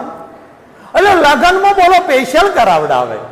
મારી બેબીનું લગ્ન હતું, 11 હતી. તે જોન વાળાને કહેવડાય 11 છે થોડું મનહરભાઈ 11 નું બનાવજો કે. એટલે 11 ઉપવાસ કર્યો તો ભૂખ્યા રહેવાનું હોય? 11 કરી ક્યાંય બનાવવાનું લગ્નમાં? તે મારી છોરીને લગ્નમાં બનાવવું પડ્યું. અને આગળ વાત તમને કહું, તમને આશ્ચર્ય થશે. મેંગો ડિલાઇટ હતો. તે 11 વાળો જે હતો એમને ખબર નહીં ને, આવે પછી ખબર પડે ને કે મેનુ શું છે, આઈટમ શું છે. તે 11 વાળો જે 5.25 હતો એમના માટે પેલો મોરિયો બનાવેલો ને સૂકી ભાજી બનાવેલી એ તો ખાધી, પણ એમને ખબર પડી કે મેંગો ડિલાઇટ છે અને 11 મેંગો ડિલાઇટ તો ખવાય, કઈ મય મીઠું આવે છે, એ તો દૂધમાંથી બને છે. 20 લીટરનો કાર્બો લઈ ગયા, 25-30 જણોએ આખો કાર્બો ઉડાડી દીધો. 4.5 ને 5 વાડક્યો પી ગયા. એક જણાને મેં જોયું આખો જગ ભરીને બાટકેલો, જગ મેંગો ડિલાઇટ પીવા. હાલ તમે 11 કરી શું કર્યું? આ ઉપવાસ કર્યો શું કર્યું? બોલો. ઉપવાસ એ આયુર્વેદિક કારણ છે, એનું ધાર્મિક કારણ કોઈ નથી. હેલ્થ વિશે આટલી વાત કરી, પણ 12 વાગે પૂરું કરું, કારણ કે મારો તો ગમ્મત સાથે જ્ઞાન હોય છે, એટલે મારા વિડીયો જોશો તો ગમ્મત સાથે જ્ઞાન. છેલ્લા 11 મહિનાથી ભગવદ્ ગીતાનો એપિસોડ ચાલે છે. પણ કોઈકે કહ્યું છે શબ્દ સંભાળ કે બોલીએ, શબ્દ કો હાથ નહીં પાવ, એક શબ્દ હે ઔષધિ ઓર એક શબ્દ હે ઘાવ. આપણા મોઢામાંથી જે શબ્દ નીકળે એ શબ્દ જો કોઈને હૃદયમાં ઉતરી જાય, સાહેબ સારો શબ્દ હોય તો વાલિયા લૂંટારામાંથી વાલ્મીકી બની જાય અને જેસલ જાડેજામાંથી જેસલ તીર બની જાય. એટલે શબ્દમાં તાકાત છે સાહેબ. આપણે બધા શિક્ષકો છીએ અને શિક્ષકના શબ્દમાં જે તાકાત છે, ઘણી વખત એવું બને અર્થનું અવળો અર્થ થઈ જાય. એક કાકાની ખબર જોવા ગયો, ખબર પડી પેટમાં દુખે છે. હવે ગમ્મતની વાત લઈએ, પેટમાં દુખે છે. કાકાને ગયો, તમે કાકીને કાકા કહીએ, પેટમાં દુખે છે, કાલનું જોવાનું દવા લાયા છે. તાકે જવા દો મનહરભાઈ, એ વાળાને કે પેલા પપૈયાના ઝાડ પર ઉભા રહ્યા છે, કે ચડીને બેહી રહ્યા છે, કે ચાંદના બેઠા, કે 2 કલાક થયા, કે તો હું જઈ લ્યો મગ તમને કાલનું પેટમાં દુખે, મેં જોવાનું ખબર પડી, પપૈયાના ઝાડ પર બેહી રહ્યા, કઈ દવા ગોળીઓ લાવો દુકોણેથી, કઈ કરો. મનહરભાઈ મૂર્ખો શું કે ડોક્ટરની દવા કાલનો લાયો, કે પેટ મેં દુખે હું, પણ ઉપર ઓદરાન જેમ શું કેમ લટકાઈ રહ્યા પપૈયા પર, ઓદરાન જેમ. તાકે પણ ડોક્ટરે એવું કહ્યું 2 દિવસ પપૈયા પર રહેજો, કે તો પછી માર એક ભાઈ કંપનીમાં નોકરી કરે, તેને બિચારા મશીનમાં હાથ આવી ગયેલો, હાથ ખબર જોવા જો મશીનમાં હાથ આવેલો. લાઈમક જોયા, આપણે ખબર બબર પૂછવી પડે, અને ખબર તો ઘણા ખબર પાડવા આવે, ઘણા ખબર જોવા આવે. અને પાડવા આવે ને, હા પાડવા આવે તો તમે જુઓ, જોડે પાછો 2-4 છોરો હોય, તે આપણે કંઈક મેલ્યું હોય ને ટીપોઈ પર કે આ તે હોય ને, એટલે તરત એમ કે હા હા હા એ તો લઈ લે, આ મોમાન ઘર છે બકા, લઈ લેવાય, કશું નહીં. એટલે આવું બીમાર હોય ને તો બહેનોને કહું છું, તમારા ડ્રોઈંગ રૂમમાં વસ્તુઓ હોય ને તો હંતાડ દેવાની, ને ખબર જોવા વાળા આવશે, લઈ જશે. આ ખબર પાડવા આવે, તે પેલા ખબર જોવા ગયો, એટલે મશીનમાં હાથ ભરાઈ ગયો. પછી જોયું નહીં, પ્લાસ્ટરનો પાટો મારેલો આખો હાથ ઉપર. જોયા પછી મેં કહ્યું યાર કુદરતનો પહાડ મોન, મહેરબાની મોન, કે મશીનમાં ડાબો હાથ આવી ગયો. જો કદાચ જમનો હાથ આવી ગયો હોય, ખાવાનો પ્રોબ્લેમ, રોજિંદી ક્રિયાનો પ્રોબ્લેમ, તો કંપની પર જાઉં છું, લખવા બખવાનું હોય જમના હાથે, આ બધા પ્રોબ્લેમ, એટલે કુદરતનો પહાડ મોન કે ડાબો આવી ગયો, જમનો ના આવ્યો. મને કે મનહરભાઈ આમ તો મારા બુદ્ધિ છે, કે આયલો જમનો પણ ખેંચીને ડાબો ગાળી દીધો.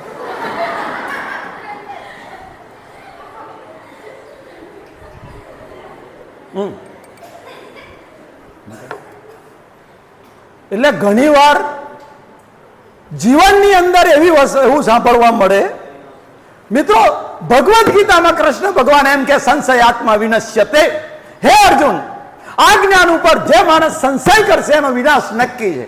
જીવનમાંથી શંકા ક્યારેય નહીં રાખવી. આપણી શંકા હોય મા બાપને કહી દો, ભાઈને કહી દો, પતિને કહી દો, બાળકોને કહી દો. શંકા, આપણા ગુજરાતી કહેવત છે, વ્યમનું ઓહડ ના હોય. એક વખત વ્યમ ભરાઈ ગયો ને તો એને એમ કે મને કેન્સર થયું છે, એ વ્યમ ભરાઈ ગયો ખલાસ. તો એક કાકા છે ને ઓહરીમાં સૂતા હતા, ઓહરીમાં. આપણે ગામડામાં તો પેલો ઘરો હોય ને દરિયો વાળો પદ, ઓહરીમાં સૂતા હતા. અને ત્યાંથી છે ને રાતે 12 વાગે કાકો છે ને અર્ધ જાગૃત અવસ્થામાં, અર્ધ જાગૃત, અડધો ઊંઘે ને અડધો જાગે, તે બિલાડીને બચ્ચું કૂદ્યું ઉપરથી. આમ કૂદીને જેવો ઝટાકો માર્યો ને તે પેલા કાકાને વેમ ભરાઈ ગયો કે હારું લાવો અહીં લેતા. કાકાને એવો વેમ ભરાઈ ગયો કે ચોક્કસ બિલાડું ગરી ગયો બચ્ચું, આવો વેમ ભરાઈ ગયો. એ તો ઉઠીને રાતે 12 વાગે ઘરનો બધાને ઉઠાડ્યો. એટલે ઉઠો ઉઠો કે હું તો હારું બિલાડું ગરી ગયો અને મન તો પેટમાં તોડી ખાય છે કે બરોબર તોડી ખાય છે. ઘરવાળા વિચાર કરે ખાડા બિલાડી તો કઈથી ગરી જાય કે. કાકો કે મને લઈ જાઓ દવાખાને કે ડોક્ટરને બતાવો. ડોક્ટર પાસે ગયા. ડોક્ટર કે શું થયું? પેલા ઘરવાળા બોલતો શરમાય.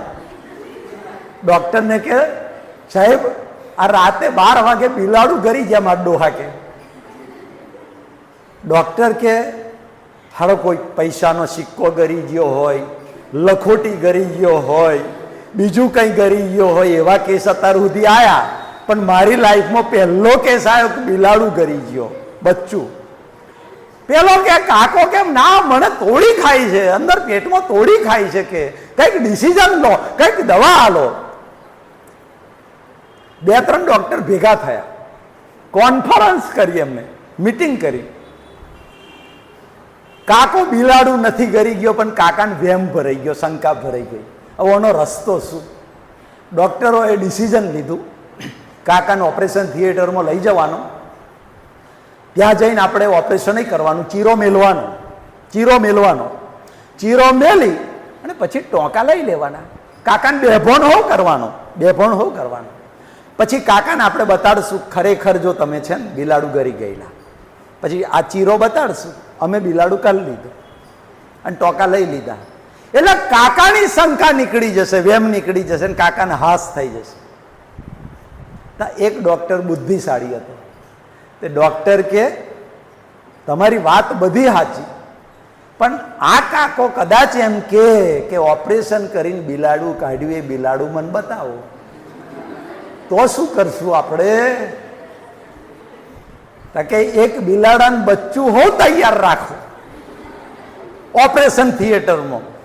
તે ઓપરેશન થિયેટરમાં પડદાની પાછળ કમ્પાઉન્ડર ને બિલાડાનું બચ્ચું એક લાયાને તૈયાર રાખ્યો. જો અમે કહીએ તો જ લાવવાનું, નહીતર કમ્પાઉન્ડર તાર લાવવાનું નહીં.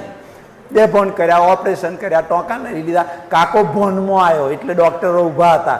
કાકા અમે બધા ખોટા પડ્યા તારી આગળ કે છે, તારી વાત 100% સાચી, તમે બિલાડું જ ગરી ગયેલા કે.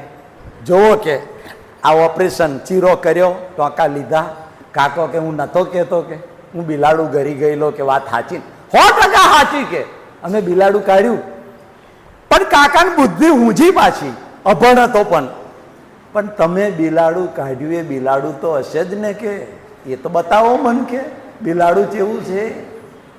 કમ્પાઉન્ડર મોબાઈલ લાવી કે છે. એટલે કમ્પાઉન્ડર પેલું બિલાડું લાયો અને બિલાડું જોઈને પેલા કાકાએ રાડ નોખી કે હારા તમે બધા જુઠ્ઠા કે ડોક્ટરે જુઠ્ઠા, બધા જુઠ્ઠા, તમે નાટક કર્યું છે, ઓપરેશન કર્યું જ નથી કે બિલાડું કાઢ્યું જ નથી કે. એટલે કાકા તમને બેભોન કર્યા, આ ચીરો કર્યો, ટોંકા લગાયા, તોય માનવા તૈયાર નહીં કે આ બિલાડું તમને બતાવ્યું. હવે કયો પુરાવો આલીએ અમે કે તમે બધા ખોટા, બિલાડું કાઢ્યું જ નથી. કારણ શું? એનું કારણ કહો.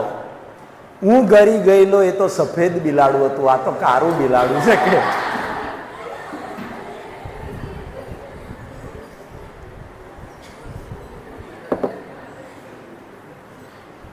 હું હાયર સેકન્ડરીમાં છું, કોમર્સ ટીચર, 12મા ધોરણનો, 11-12. મારા હાથ નીચે ભણેલો એક છોકરો, એ છોકરો FYSY માં આવ્યો. મન શું કે ખબર? મન કે આવ્યો સાહેબ બસમાં અપડાઉન કરે. મન કે ફલોની છોકરી છે ને મારું હમું ટગર ટગર જોયા કરે છે કે કાયમ. હું આ બધી વાતો જ્ઞાન ગમત સાથે જ્ઞાન એટલે આ બધી માંથી મારે તો તમારી જનરેશન હો ધ્યાનમાં લેવી પડે. મન કે મારું હમું જોયા કરે છે. મગ શું કરું? મગ જો છોકરીઓની શોર્ટેજ છે, અછત છે, મળતી નથી. કેટલાય ગદા લઈને ફરે છે ગામમાં, મેર પડતો નથી. પણ કે સાહેબ મારો હમેનો હમે જો કરે છે તો આ લાઈન ક્લિયર તારી, આ બગાવું ખાતો પતાવું મળ્યું. અને જો એવું હોય તો મન કહેજે, હું તાર પપ્પા પાસે જઈશ, છોરીને તારમાં એની મમ્મી પપ્પા પાસે જઈને કુટુંબ બેહાડી આલું મત, રાગ પડી જતો હોય તો. પણ કે હારું કે છે કે કદાચ એ છોકરી કહે છે કે હું જે માનું છું એવું ના હોય તો મારી શું દશા થાય? હવે મારે ડિસિઝન કઈ રીતે લેવું કે આ છોકરી કોલેજમાં કરે? હવે મગજો એક રસ્તો બતાવું. હા, આવા પ્રોબ્લેમ હું સોલ્વ કરી દઉં. તો તે આ મગ રસ્તો બતાવું. બસમાં ભીડ હોય છે તાકે હોવ, અમે તો પેલો દંડો ઝાલીને ઊભા જઈએ. બસમાં દંડો હોય લોબો, હાથ ઝાલવાનો. મગ તારે હાથ ઝાલવાનો બે, પછી તારે મગ છે ને ધીમે ધીમે હાથ ખેહવતા ખેહવતા એનો હાથ હોય તઈ લઈ જવાનો, અને તઈ હાથ લઈ જઈ અને તારો હાથ એને અડે, અને પછી જો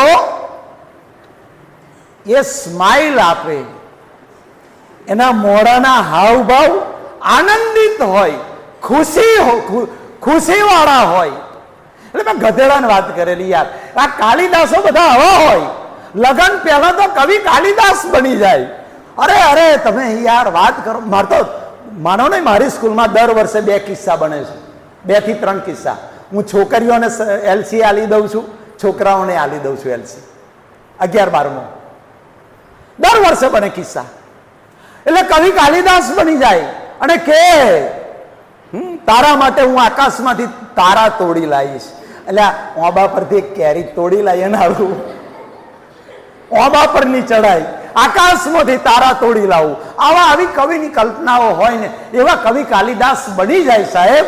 અને લગ્ન પછી રોજ હવારોમાં 144 ની કલમ લાગુ પડે, આખું ગામ જોને.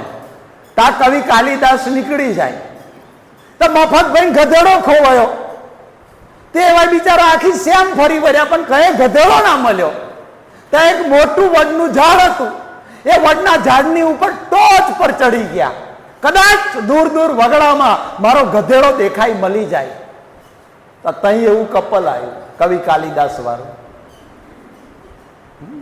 હા, કવિ કાલિદાસ વર્ણન તો એવું કરે સાહેબ. બહેનો તો ખાસ કહું, મારી 11-12 દીકરીઓને ખાસ હું આવા સત્સંગ કરું. એટલે કાલિદાસ ઓહો શું કે છે, વાસુકી નાગ જેવો ચોટલો, ગુલાબની કડી જેવા તારા હોઠ, આવું વર્ણન કરે. ચંદ્રમાનો પૂનમ એવા ગાલ, હે પ્રિય હે પ્રિય હે પ્રિય, હું તને જોઈને આખી દુનિયા ભૂલી જાઉં છું, તારી આંખોમાં આખું જગત દેખાય છે. આ પેલો મફતભાઈ હોબરે, તે ઉપર રહીને મફતભાઈ બૂમ પાડી, માર ગધેડો કઈ દેખાઈ શકે? ઓખોમ તન બધું દેખાય. ગધેડાની વાત ત્યાં કરીને બીજી એક વાત કહી દઉં. અમારા મગનભાઈ ગધેડો બીમાર પડ્યો. તે દવાખાને લઈ ગયા, વેટરનિટી ડોક્ટર પાસે. ગધેડા ડોક્ટર પાસે લઈ ગયા. ડોક્ટરે તપાસીને કહ્યું કે ગધેડાને કશું નથી, થોડો તાવ ને શરદી છે, વાયરલ ઇન્ફેક્શન લાગે છે. ભાદરવો ચાલે છે તાર, વાયરલ ઇન્ફેક્શન બહુ ચાલે. મગનભાઈ કુંભારને પેલા ડોક્ટરે 4 મોટી ગોળી આલી, અને 4 ગોળી આલી અને જોડે એક ભૂંગળી આલી. જો કે ગધેડાના પગ બોધી દેવાના, અને હોજે આ 4 ગોળી આપું છું. ગધેડો થોડો ગોળી કરે, આપણે માણસ હોય તો આપણે કરી ગધેડાને સમજાવો કઈ રીતે? એટલે પેલી પાઇપ આલી, ગધેડાનું મોઢું ફાડી અને આ પાઇપ તારે મોઢામાં મેળવાની, અને પછી આ પાઇપમાં ધીમે રહીને 4 ગોળીઓ મેળવાની. ઉપર પેલું સ્ટેન્ડ હોય એમાં 4 ગોળીઓ મેળવાની, અને તારે મોઢાથી ફૂંક મારજે, ડાબીને ફૂંક મારસ મોઢું ગાલીનો, એટલે 4 ગોળીઓ ગધેડાના પેટમાં જતી રહે. અને પછી કાલે બતાવવા આવજે. રાતમાં તાવ ને શરદી ના મટી જાય તો હું ડોક્ટર નહીં કહેશ. એટલે ગધેડાને લઈ ગયા, પેલો તો ઘેર લઈ ગયો, ગધેડાને પગ બાંધી દીધા, બધું કમ્પ્લીટ કરી દીધું. અને પછી ગધેડાને મોઢું ફાડી અને મહી છે તે પેલી પાઇપ મેલી અને 4 ગોળીઓ પાઇપમાં મેલીને મોઢું ગાળીને મગનભાઈ જેવી ફૂંક મારવા જઈએ, પેલો ગધેડાએ ફૂંક મારી. ગધેડાએ ફૂંક મારીને તે 4 ગોળીઓ મગનભાઈ પેટમાં. હે ત્યાં હવારો ઉઠો ને, મગનભાઈ હવાર ઉઠ્યો તે ઘરને બધો લાતો મારે. એટલે મગનભાઈ શું થયું? લાતો મારે, આ તો ગધેડાની ગોળીઓ ગરી ગયો કે આખા શરીરે ચેર ઉપડી. ડોક્ટર પાસે ગયો, ડોક્ટરને કહ્યું કે આવી દશા થઈ મારી કે છે, તાકે હવે મારી દવા કોમ નહીં લાગે, હું તો ગધેડાનો ડોક્ટર, હવે જા મોણસના ડોક્ટર પાસે. પેલા છોકરાને મેં કહ્યું કે જો આવું થાય, મોઢાના હાવભાવ સારા લાગે, આપણને એમ લાગે કે રાઈટ નંબર લાગ્યો છે, રોંગ નંબર નથી લાગ્યો, તો કોઈ ચિંતા નહીં કરવાની.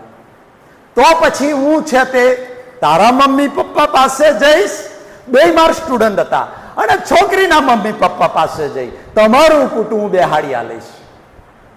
પણ જો તારો હાથ એને અડકે અને ખભા પરથી થેલો કાઢે, ઓમ થેલો ફેંકે અને મહાકાળીનું રૂપ લે અને પગમાંથી સેન્ડલ કાઢે, તારે જમણો હાથ લોબો કરીને એમ કહેવાનું કે તું અદ્દલ મારી બૂન જેવી લાગુ છું, લે રાખડી બાંધી દે.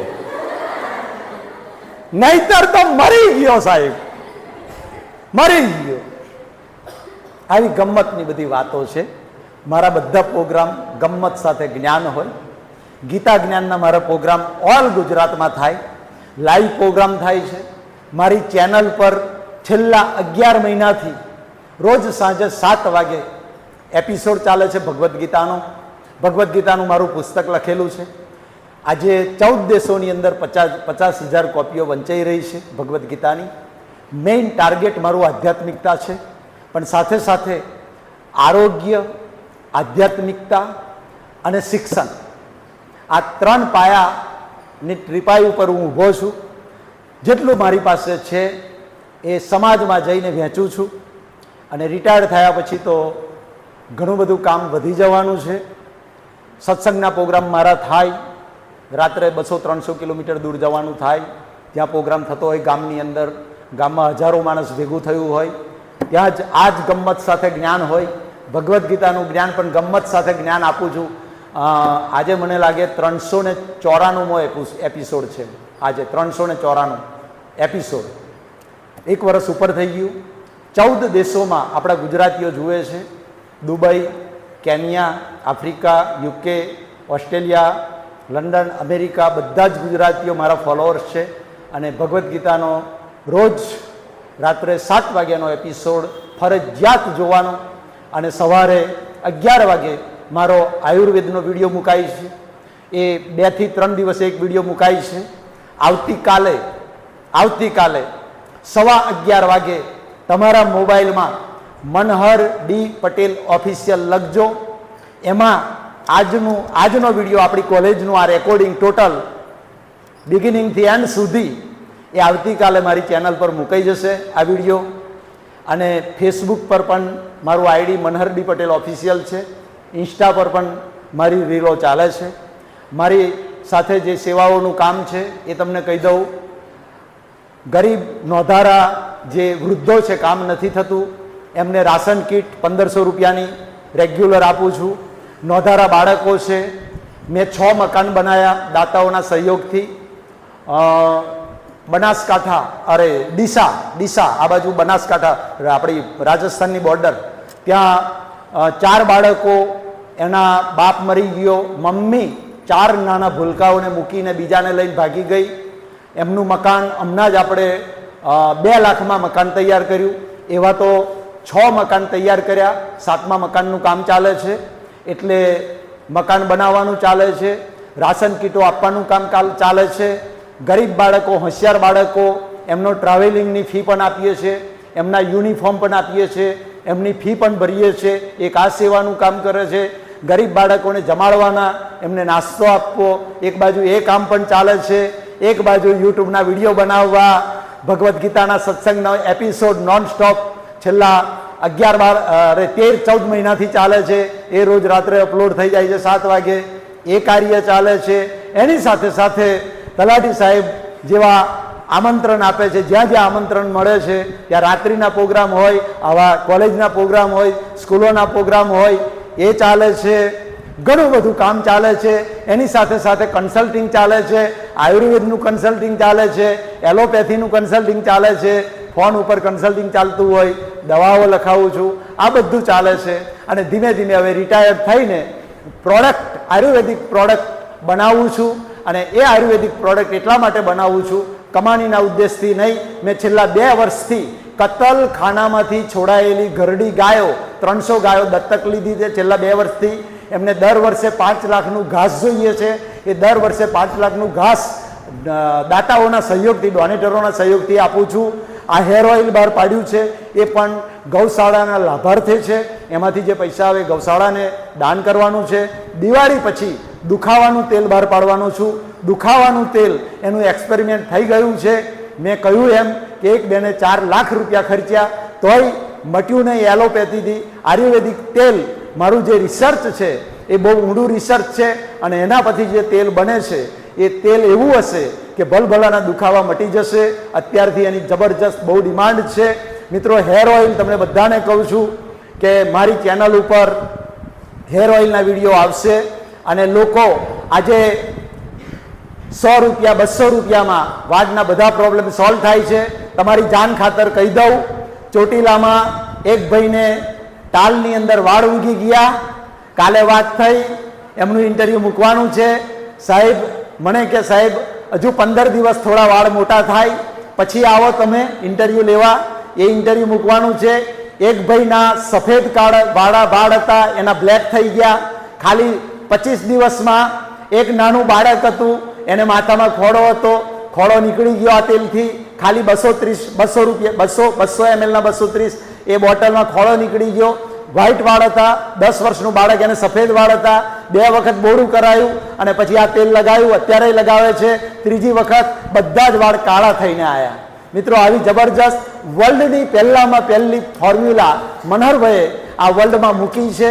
અને આવનારા ભવિષ્યમાં, અત્યારે હું ઓર્ડરને પહોંચી વળતો નથી, મારા ફોલોઅર્સના એટલા ઓર્ડર છે એટલે મેં માર્કેટમાં મૂકી નથી. કારણ કે અત્યારે બધું મેન્યુઅલ ચાલે છે. ભવિષ્યમાં અત્યારે શેડ બધું તૈયાર થશે અને ભવિષ્યમાં જ્યારે હું રજિસ્ટ્રેશન કરાવીશ, જીએસટી નંબર લઈશ, ત્યારે એ હેર ઓઇલ માર્કેટમાં મુકાશે, દુકાનો પર મુકાશે. અત્યારે મેડિકલવાળા માગે છે, બીજા પણ હોલસેલરો માગે છે, પણ હું નથી આપતો.